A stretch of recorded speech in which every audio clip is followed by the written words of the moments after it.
বাংলাদেশের পক্ষের শক্তি হয়ে শহীদ প্রেসিডেন্ট জিয়াউর রহমান যে মুক্তিযুদ্ধ ঘোষণা করেছিলেন, তার মধ্য দিয়ে যে বাংলাদেশ গড়ার স্বপ্ন দেখেছেন, আমরা সেই লক্ষ্যে যাচ্ছি, খুব কাছাকাছি আছি জনগণকে সাথে নিয়ে, জনমতকে পাশে নিয়ে এগিয়ে যেতে। ফেব্রুয়ারি মাস আপনারা জানেন ভাষা আন্দোলনের মাস। বাঙালি ভাষার জন্য যুদ্ধ করেছিল ফেব্রুয়ারিতে।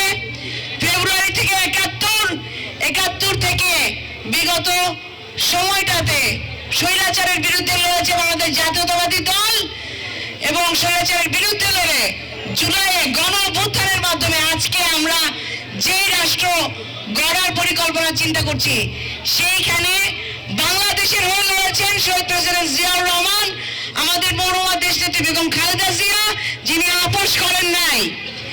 এই ভাষার মাসে ভাষা শহীদদের শ্রদ্ধা রেখে আমরা চাই 12ই ফেব্রুয়ারি আপনাদের সবাইকে সাথে নিয়ে, সবার জনমত নিয়ে ইনশাআল্লাহ একসাথে ধানের শীষকে বিজয় করে আনবো।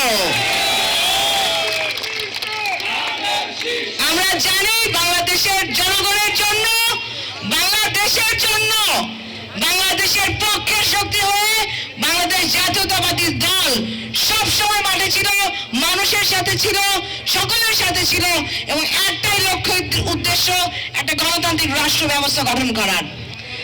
যারা বাংলাদেশকে চায় নাই, যারা বাংলাদেশের মুক্তি চায় নাই, যারা বাংলাদেশের মানুষের পাশে থাকে নাই, আমার মনে হয় না জনগণ তাদের পক্ষের রায় দিবে।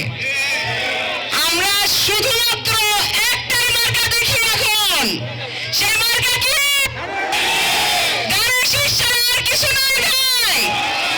আমরা সবাই একসাথে শুধুমাত্র ধানের শীষকে ইনশাআল্লাহ বিজয় করে আনবো 12 তারিখে। ধানের শীষ ছাড়া আর কোনো মার্কা আছে? আপনার আমার মার্কা কি? আমার আপনার মার্কা কি? শহীদ প্রেসিডেন্ট জিয়াউর রহমানের মার্কা কি?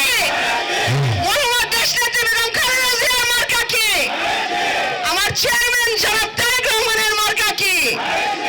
আমাদের ঢাকা 14 মার্কা কি? ধানের শীষ এক